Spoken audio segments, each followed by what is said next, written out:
María de la Luz Estrada, coordinadora del Observatorio Nacional Ciudadano del Feminicidio, que me da mucho gusto que está aquí con nosotros.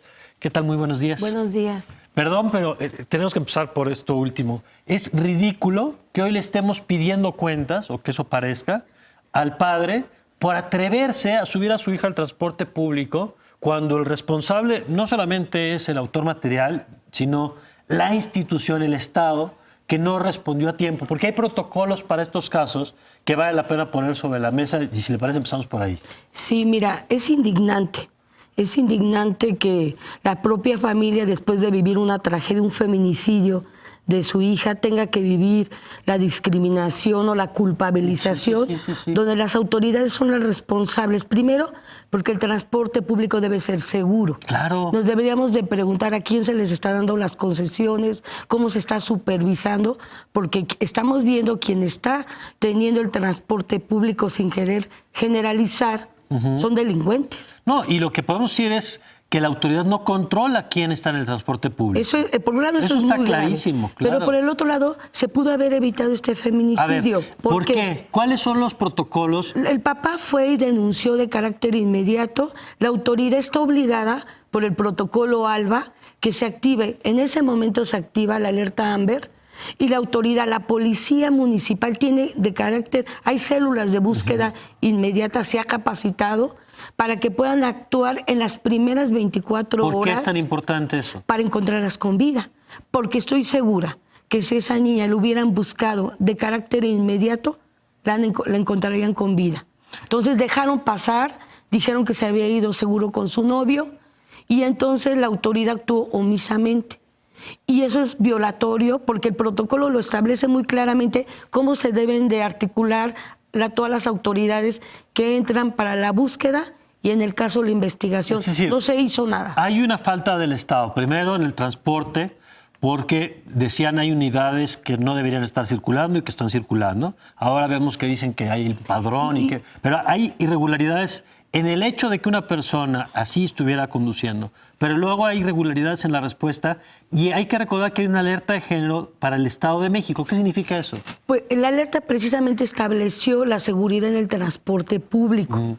Y en aquel tiempo sí se habló de transportes rosas, de que hubiera transporte específico, porque ya se tenían casos de violencia sexual y también desaparición de mujeres en el propio transporte público. Se hablaba de operativos, de supervisión, de revisar bien quién estaba y la situación. Y eso del evidentemente transporte. no se hizo. No se hizo. Y si se hizo mal, o sea, no se hizo.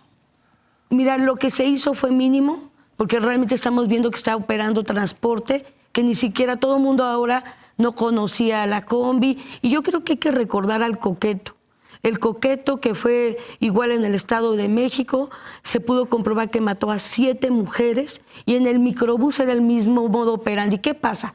Que los agresores ven la oportunidad, los delincuentes, de que si una joven queda sola, entonces pasaba eso, el Coqueto hacía lo mismo. Ya se había denunciado que en el transporte público, que era el que habían visto la última vez a una mujer, que fue la última vez donde la vieron y nunca investigaron, y este hombre se pudo comprobar que mató a 7 mujeres, las violaba y las mataba. Ahora, María de la Luz, ¿qué tan grave es el problema? Lo hemos dicho aquí, un solo caso, por supuesto, es suficiente para que se tuviera que hacer todo esto. Pero además, ¿de qué tamaño es el problema? Veíamos que el secretario de Gobernación ayer tuvo una reunión sobre este asunto. Pero ¿en dónde estamos hoy en México? Mira, nosotras hemos documentado por parte de información de las procuradurías en el país. En la mitad del país se han asesinado a más de 2,000 mujeres en los últimos 2 años.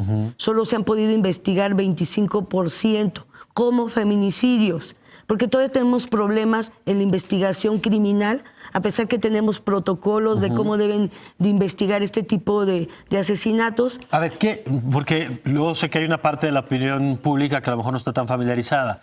¿Por qué hablar del feminicidio y qué características tiene que lo hace distinto o particular frente a la violencia generalizada o los homicidios en general? ¿Qué hace que un asesinato de una mujer sea considerado como un feminicidio? Sí, mira, estamos hablando de un delito que tiene como primer la discriminación. ¿Qué significa? Que son un delito cometido directo con las mujeres y le decimos razones de género porque es cuando las mujeres son por esta cultura discriminatoria que no considera a las mujeres sujetas de derecho, hay abusos, hay control de la vida y de los cuerpos de las mujeres. ¿Cómo se materializa? El tipo penal es muy claro. Una de las maneras de las conductas es el abuso sexual. Por eso en el caso de Valeria, ella fue violada. Bueno, ahorita hay un indicio de que ella fue abusada sexualmente. Eso ya te da para decir, ella fue abusada y es una de las características del feminicidio. Otra es la hazaña. La hazaña, ¿cómo se mide? Por las lesiones infamantes que puede tener un cuerpo, la manera en cómo puede ser sometido. Mujeres por lo regular son apuñaladas, el uso de la fuerza, de lo que ves pues, son estranguladas, ¿no? Entonces son maneras, son prácticas donde tú puedes materializar cómo esa mujer fue sometida. ¿Hay respuesta de las autoridades? Veamos primero que suele haber mucha resistencia para declarar las alertas de género. Los gobiernos no les gusta porque lo ven como un señalamiento. Y luego, cuando se declara y en dónde está hoy declarada la alerta de género, si es que si me equivoco en los términos, por favor, corrígeme, y qué se está haciendo en esos lugares. Mire, es muy importante. La alerta de género, a pesar que ha sido complicado su comprensión, es un mecanismo de protección de carácter urgente, donde tiene que activarse y coordinarse todas las instancias de gobierno municipal, estatal y federal, donde ¿qué tienen que hacer? Medidas de seguridad, prevención y de justicia. Entonces, se generan una serie de medidas. Si estás hablando en donde estás, por ejemplo, encontrando a mujeres asesinadas, se tiene que revisar cómo se están haciendo las investigaciones, revisar expedientes, para que la política pública criminal que se haga sea la efectiva. ¿Y se está no haciendo? Solamente, mira, hasta ahorita se han decretado, se han solicitado 24 declaratorias de alerta de género, la mayoría por feminicidios. Se han decretado 7 hasta el día de hoy. Es el Estado de México, que fue el primero, 2015, posteriormente Morelos, Michoacán, Sinaloa, Veracruz, Nuevo León y Chiapas. Entonces, son estos estados que tienen ya. El Estado de México se empezaron a implementar, se empezaron a elaborar todas las herramientas. De hecho, para mí es indignante porque se trabajó el protocolo ALBA, las células de búsqueda inmediata, porque las hemos encontrado. Para que salga con que se fue con el novio.